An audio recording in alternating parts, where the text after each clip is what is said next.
Okay, let's begin. We're on Chav Zayin Amud Aleph. Interesting situation here. So again, obviously the parak is dealing a lot with bringing a divorce, and interesting scenario happened. Somebody brought a get and he lost it. Okay, so now we have a major problem. We're 27A. 27A, top of the page. Top of the page. On the second line. All right. Okay, so now he loses the divorce. What's the concern here? Shnei Yosef ben Shimon, right? Maybe there's somebody who lost the divorce who has the same name as him. So Motzala alter, if he finds it immediately kosher, presumably he found the document he lost. Then la, but if he didn't find it right away, puzzle. It's not kosher. Why is it an invalid document? Because maybe it's somebody else's divorce that has the same name. Motzu b'chafisa, he finds it in a vessel that he recognizes. Gemara will describe exactly what type of vessels these are. Another type of vessel in Makira kosher.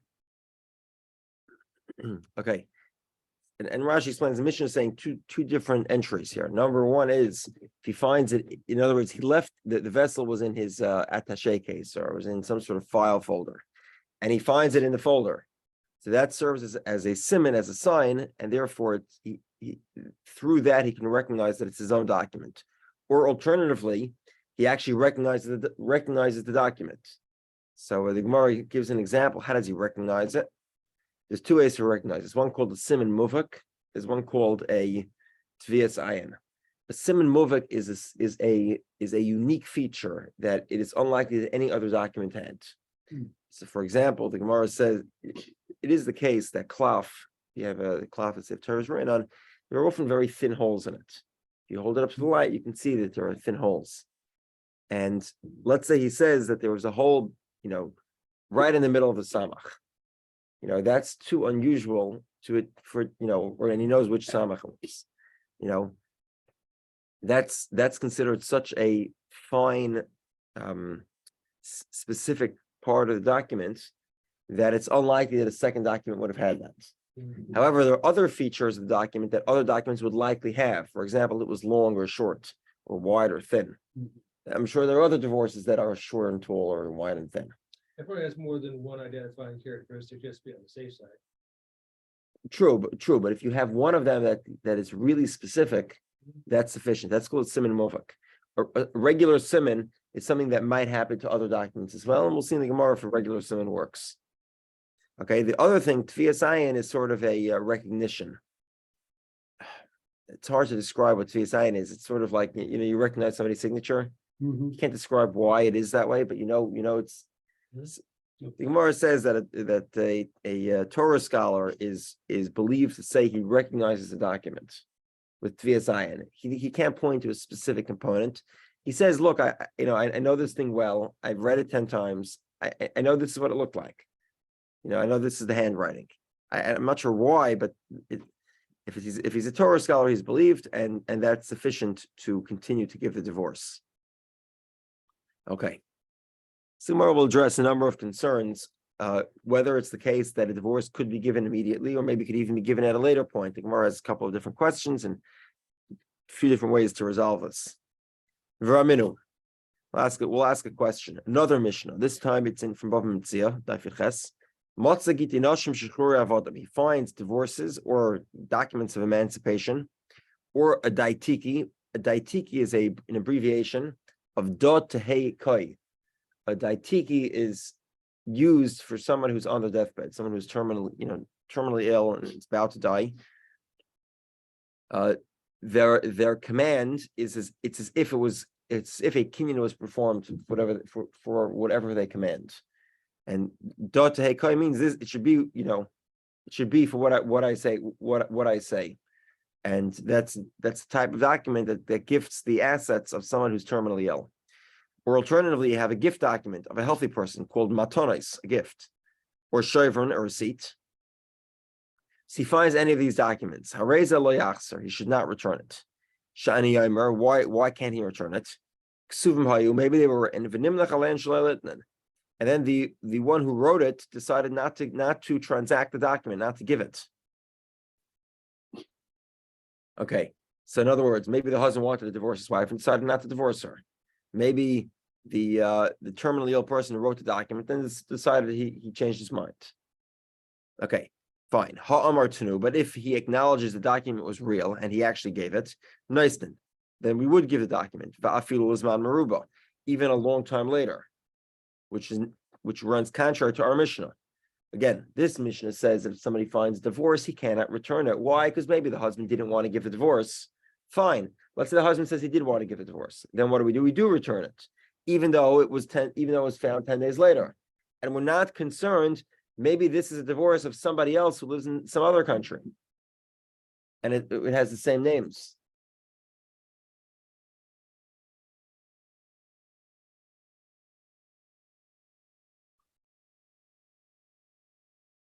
Amarabos, Rabba resolves, like Hash, it's not difficult. It depends how much interstate commerce there is, and inter-country commerce. If it's a place where people often stop by, a place that gets a lot of visitors, so then we say you have to find it immediately. If you didn't find it immediately, we're concerned that it dropped out of one of the visitors' pockets and you cannot use the document. However, if it's in a very remote area and there aren't a lot of visitors, so even if you find it 10 days later, there's no presumption it fell out of a visitor's pocket because there are no visitors.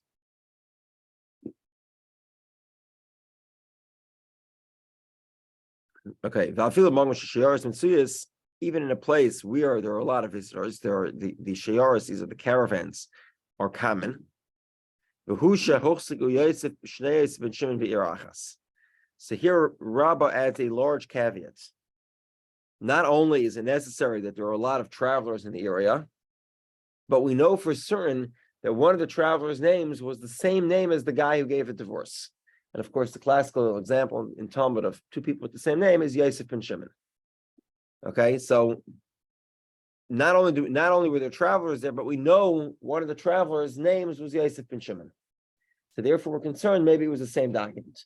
However, even if there were many travelers, but we don't know for certain that a Yosef and Shimon stopped by, it would still be permitted to give back the divorce. There's no reason to think the divorce belongs to somebody else. Because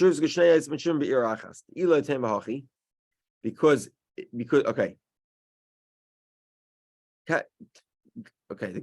So in other words, so the Gemara is making this point that you must know that there are two Yosef and Shimons. Rabbi himself didn't actually say it. How does the Gemara know this is the case? It must be that not only are there caravans, but it is also certain that somebody with the same name, Yosef and Shimon, was a member of the caravan. Because if you're not going to say this, in other words, the fact that there was a caravan alone is sufficient concern that maybe there was another Yosef and Shimon, even though we don't know that there was another Yosef and Shimon. It's a kasha de Rabba de Rabba. We'll have a question from Rabba on himself. Okay, there was a story as follows. There was a divorce that was found in the court of Rav Huna.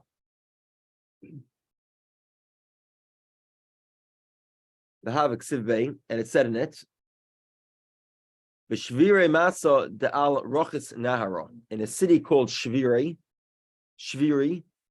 that was on the river of Rochis. Okay. 1 second.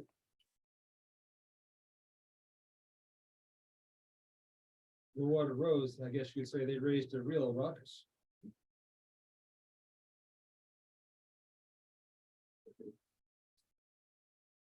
Okay. Now, Rav Huna did not want to use the divorce because he says, we're concerned that there's another town, also called Shviri, also on that same river of Rochis, and it actually belongs to a different couple in the other town of Shviri. Apparently, Rochis Nahara was probably quite remote, and they couldn't verify that they weren't two towns, both named Rochis. There are plenty of, in America, every state, you have the towns with the same name, right? When I asked my landlord for the number of to help me out with the water company, over here. So she sent me the phone number of the water company in Maine. Oh, The only way I realized I called like midday and like they were closed. And they closed like 3 o'clock. I said, like, what? Why are they closed? Business hours. Yeah, anyway, so it could be Shnei Shvir, right? Two cities, they're both coastal cities. They're both on rivers. Both names have, both are named Portlands. Both are surrounded by thick wooded forests. Okay, what do you know? Rav Chizl Rabbah. Rav Chizl says to Rabbah, Puk v'ayin bo. Okay, so Rav Huna was evaluating this divorce, and he says it's not kosher. Rav Chizl heard about it. He says to Rabbah, he says, go find out, because tomorrow you should know Rav Huna is going to ask you your advice in the matter. Okay, fine. So Puk v'ayin bo, the Lord to buy la minach Rav Huna. Rav Huna is going to be asking you the question tomorrow. Nofik dak v'ashkach. So he went out, he looked, and he got the answer. And this is the answer. Kol ma'aseh bezdin harei ze yachzer. In here.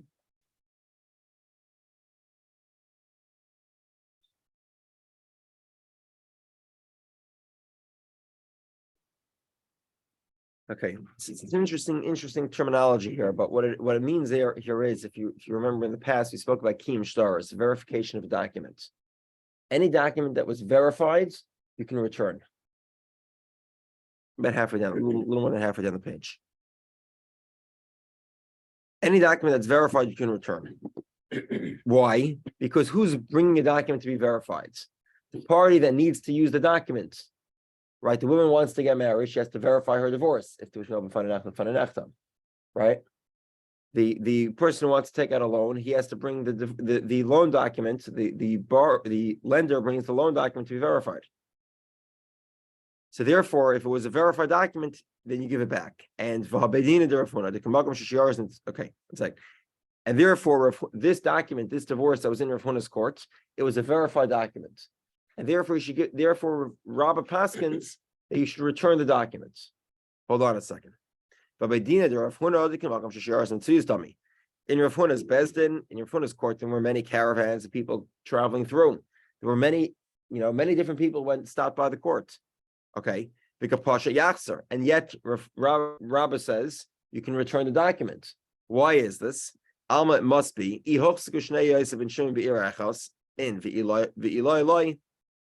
because we don't know for certain that two people with the same name from the town of Shviri, which is on the river of Rochas, stop by. Therefore, he tells Rav Huna to give back the document, even though there are many people passing by the Bezdin, the court. It's still give him back, because according to Rabbi, you need two conditions in order not to give back a document. Number one, there's caravans. Number two, we know for certain that somebody with an identical name passed by. Okay, and moreover, Ovad Rabba Uvda Bahu Gita, the Ishtakach Bekisn Bepobadisa. There was a story, one second, where Rabba, there was a divorce that was found in a flax house in Pobadisa. Kishmaite say, like his halacha. Okay, the Gemara explains as follows. Ikadamri, some say, V'duchta hecha the Torah kisna. One second. It was found in a place where they soaked flax. Now, that is a place that where there aren't any caravans. In other words, the place where they soak flax is apparently not a place people want to hang around. Even though we know that in this town there are two people whose name is Yosef and Shimon, because we don't know that they both. We don't know. Presumably, only one of them, the fellow in question, visits the flax soaking house. Therefore, we presume it wasn't the other one, and we can return the divorce. There's another version of the story. The Ekadamri, the other version is no. It was Beduchta de Mizavni Kisna. It was the location where they sold flax. It was a place that had many visitors because it was a store. However, we weren't sure for certain that there were two Yosef and Shimon's. So this proves the contention the Gemara has in Rabbah, which is that either one has not other. In order for the divorce not to be returned, we require two conditions. Number one, visitors. Number two, we know for certain that one of the visitors' names was identical. Okay. Rav Zera Rami Masnisin Abraisa Umashani. Okay, now let's just summarize what we saw. The Gemara begins with a question, a contradiction from a Mishnah in Bav Metzia, right? What does our Mishnah say? You find a divorce, you return it immediately. If you find it immediately, you can presume it's the divorce. If you did not find it immediately, what does the Mishnah say? Can't give it back. The Mishnah in Bav Metzia says you can never give back a found document unless they both agree where the document belongs. In other words, if the one who owes the money and the one who is going to collect the money both agree that it belongs to the lender, then they return the document to the lender. And the same thing is true of a divorce. The husband agrees it's a divorce, give it back to the woman. Now that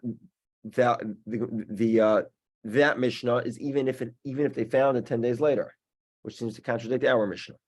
The Gemara's resolution is, according to Rabbah, depends if there's people visiting or not. If there are many visitors, you only have, immediately. If you find it immediately, you can take it back. If not, not. But if there were many visitors, I'm sorry, if there were no visitors at all, then even if you find it 10 days later, you can also keep it. You can also presume it's the same document. Rav Zera has the same Gemara, but on a brisa. Tanan, the Mishnah says, if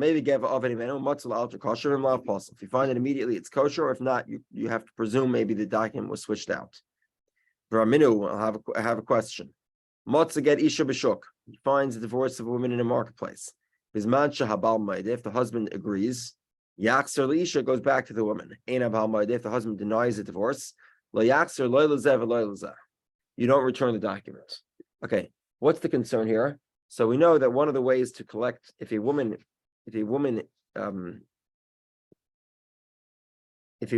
brings to court a divorce, she's entitled to collect a ksuba, right? Because at a minimum, if they were divorced, she's owed a ksuba.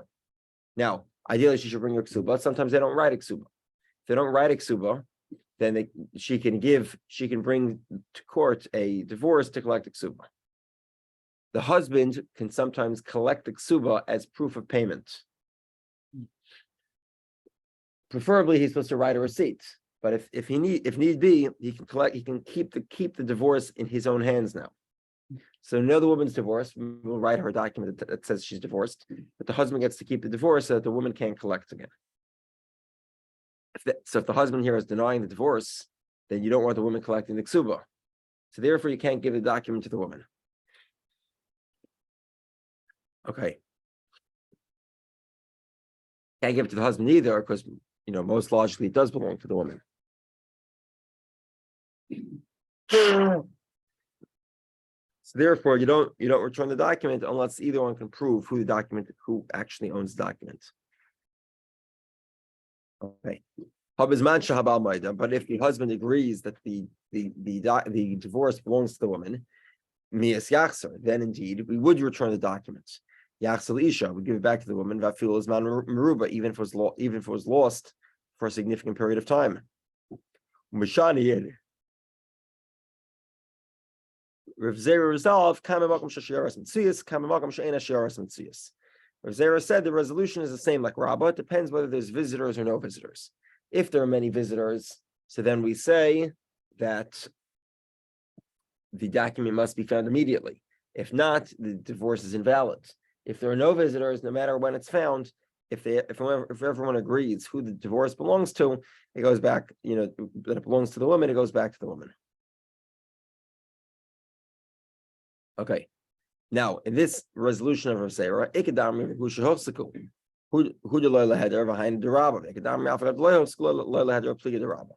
and now there's a debate whether Rav Zera agrees to Rabbah on condition number 2. Rabbah had 2 conditions. Number 1, it's visitors. Number 2, we know for certain that there were 2 people whose name was Yosef and Shimon.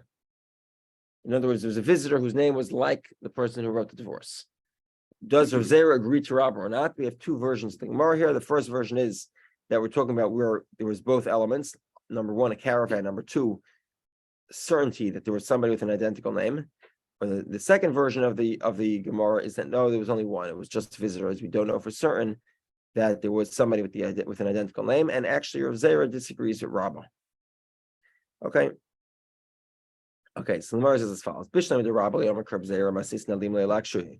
Okay, obviously, you prefer to ask a question from two Mishnayos over two Brises. Why is that? Why would you rather ask a question from a Mishnah over a Brisa? Because the Mishnayos were edited.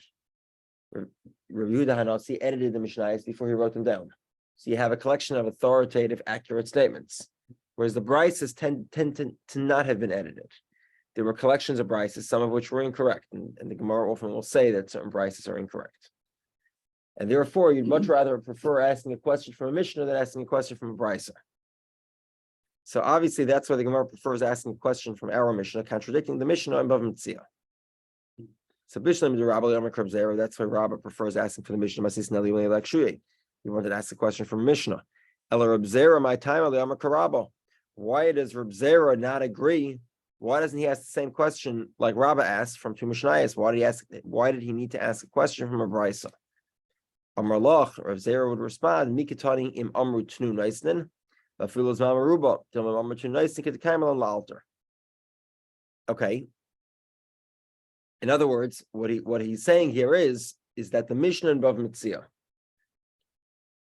that says if the husband agrees, we return the divorce to the woman, maybe only if he found it immediately. Maybe if they found it 10 days later, even if the husband agrees, maybe we wouldn't return the document.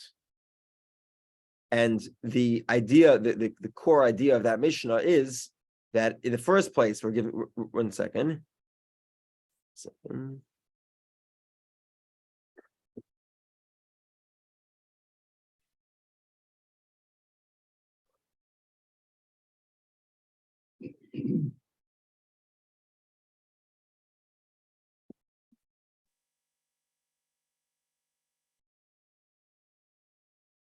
Okay. So in other words, the key idea of the mission of Metzia is that if he doesn't acknowledge it, we don't give it back. And that's what the mission says. The mission says you find a document, you do not return it. Why? Because maybe the guy never intended to give it. He wrote the document but never gave it. Now you're trying to interpret from the Mishnah that if he agrees, then we would give it back. Okay, fine, true, but only if they found the document immediately. In other words, there are two things you need to be concerned about when you return a document.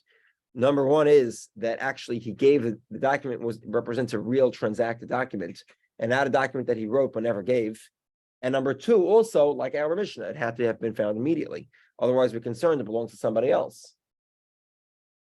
So therefore, Reb Zera did not want to ask the question from the Mishnah of Metzia because there's no proof according to that Mishnah that it was found immediately, as opposed that it was found later as opposed to immediately.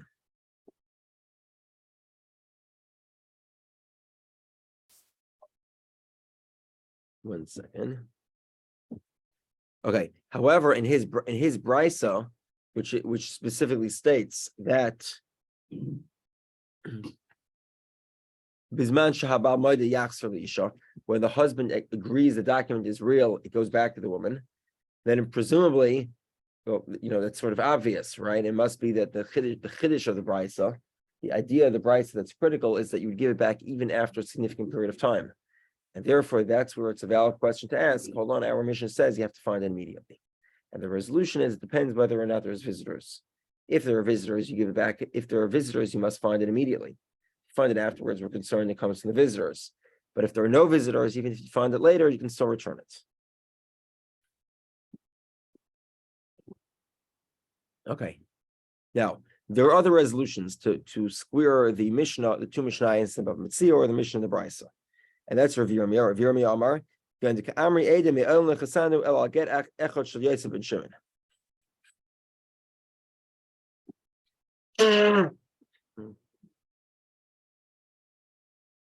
what's the scenario where you can return the document? Even if it was found 10 days later. Very simple scenario. You look at the document, it says the names of the witnesses. So you go to the witnesses, you say, have you ever signed another document that has similar names? They say, no, we've only signed one such document, and this is it, and these are the people. So if that's the case, you can return the document because even if it was found 10 days later, it couldn't have belonged to anybody else. So Gemara says, well, obviously, like, obviously that's the case. So the Gemara says, I would think, we should be concerned. In other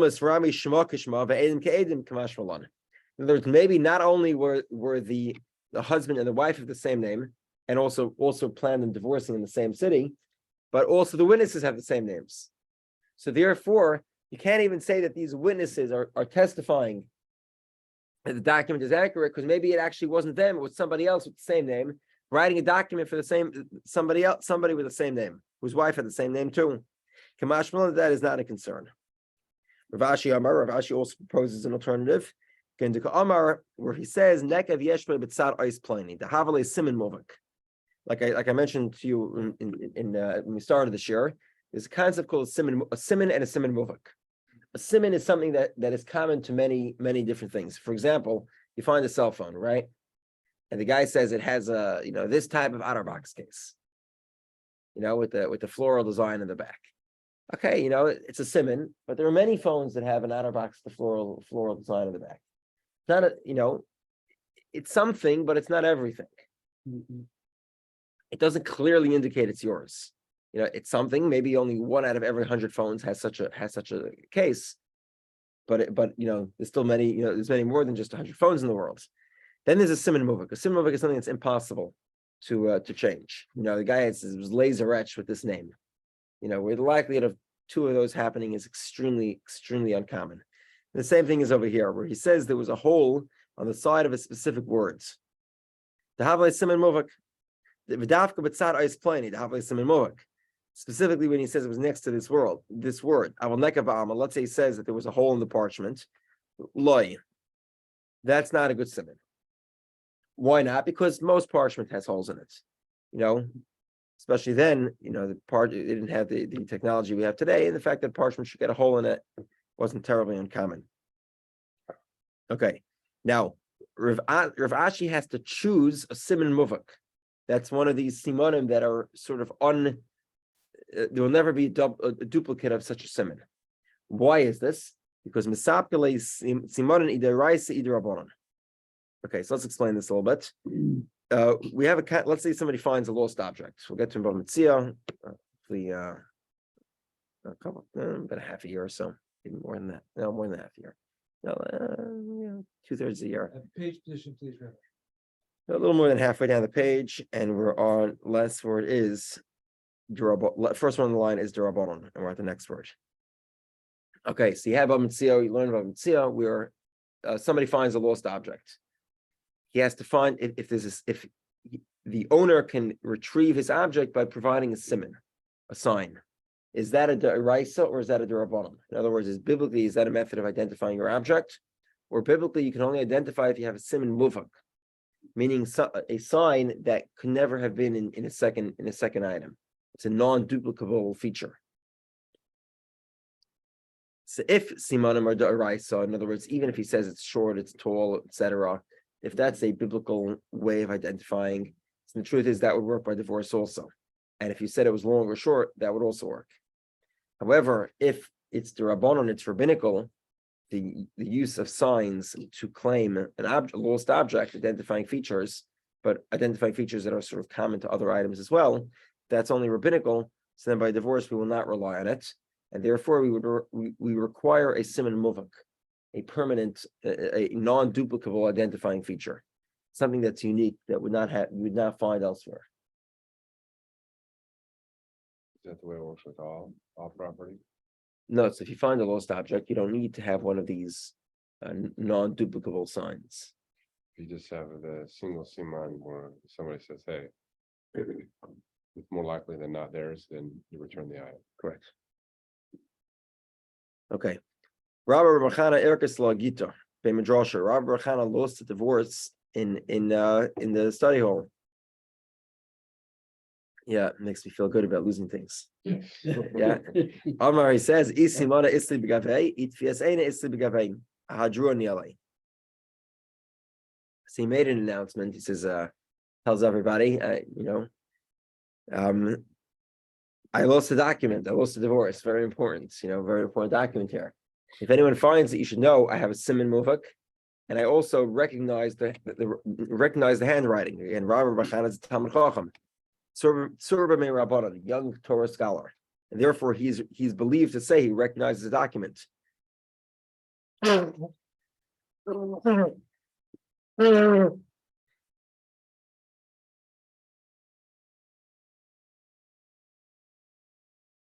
Okay, so Adroniele, they gave him back the document.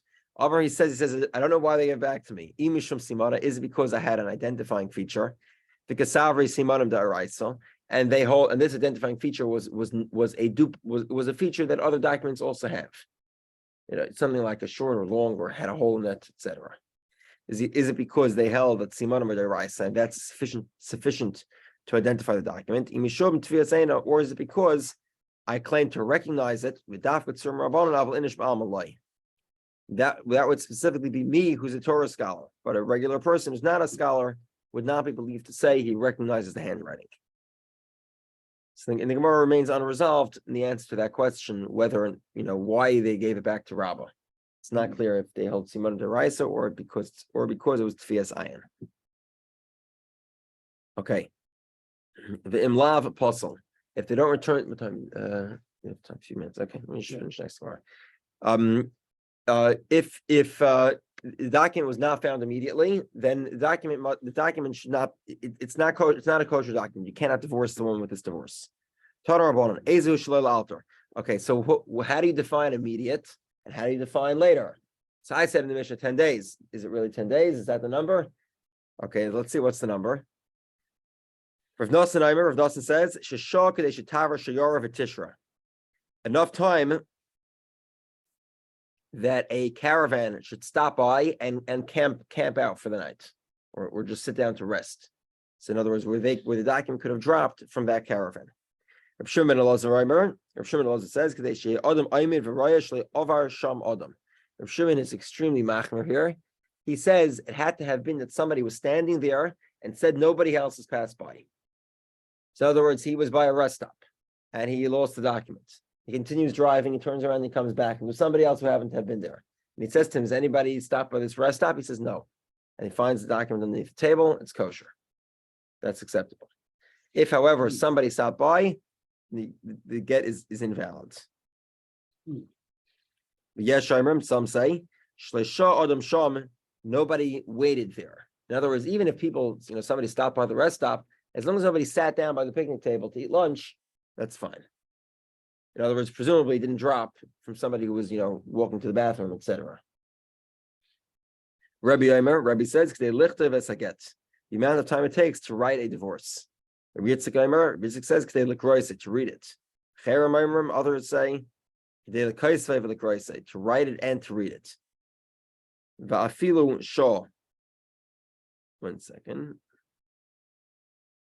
Oh, okay. So now, and finally, the Brisa resolves.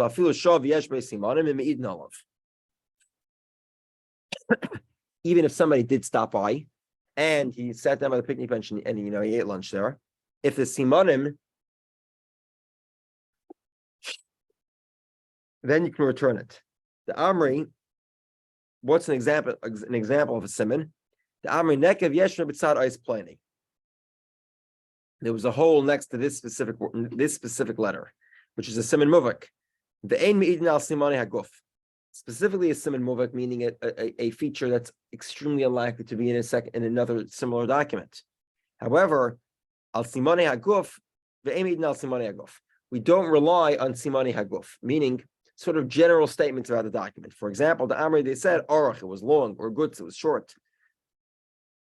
Those are too general of a statement and not enough to identify a divorce. Okay, give me a second here. Matzu kosher v'kis u'ba'arniki. If you find it tied in a briefcase, a money bag, or a purse, or a tabas, it was a signet ring, a shematzu ben kelev, or he found it in between. He found it in his own house, in between his svarim, his books, or his pots. So in these cases, there's sort of an identifying feature that's personal to him. It's his own signet ring, it's his own money bag, right? It's your bag. You know what it looks like. Therefore, there's no concern that maybe the document was switched, even if it was found a long time later. Itmar, we learn Rabbi Yehudah Amar Shmuel halacha. According to Rabbi Yehudah Amar Shmuel, the halacha is shloisha adam sham. It has to be you were at a rest stop, and nobody else stopped to eat lunch by your picnic table. And Rabbi Barchana Amar Rav Yitzchak Bar Shmuel halacha shalei ovar adam sham. Rabbi Barchana says in the name of Rabbi Yitzchak Bar Shmuel, the halacha is that nobody passed by. He's much more machmer. Because nobody walked past the bench. Somebody walked past the bench, even if he didn't stop to eat lunch, you cannot use the divorce. Hold on a second. Who made these statements? Rav Shimon says, Shalei over Adam Sham, right? Rav Shimon is the one who says that nobody passed by. And Yeshayim says, Shalei Shah Adam Sham. So Le'amar halacha kamar, Amar halacha kamar. Why did they say the names of the people that they pass on like? Why did they say the halacha is like Rav Shimon or the halacha is like the Yeshayim in the Brisa? Why did they have to say what the halacha was instead of giving the name of who said it?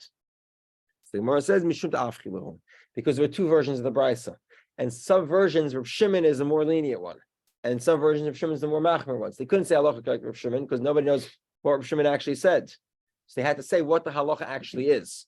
According to one version, the halacha is if a person passed by. According to the other version, if a person sat down and rested over there. Okay. Matzu b'chafisa, they found it in either a chafisa or deluskama. What exactly? What is a chafisa? My chafisa. Amar Merchana, chemes kitana. It's a small bottle. My deluskama. What's a deluskama? Talika de savi. What's that? Okay, so this is apparently a box. It's a box used by elderly people to keep their household utensils. Some sort of box. Regardless, these things obviously are clearly things that it's your own water bottle, but one that you actually can identify. It's not, you look at 10 water bottles, which one's yours because it has those identifying features that you can recognize. Or it's your own personal box to hold your silverware, your dishes. So therefore, that's considered enough of an identifying feature. And therefore, the divorce is kosher under those circumstances. Much Good day.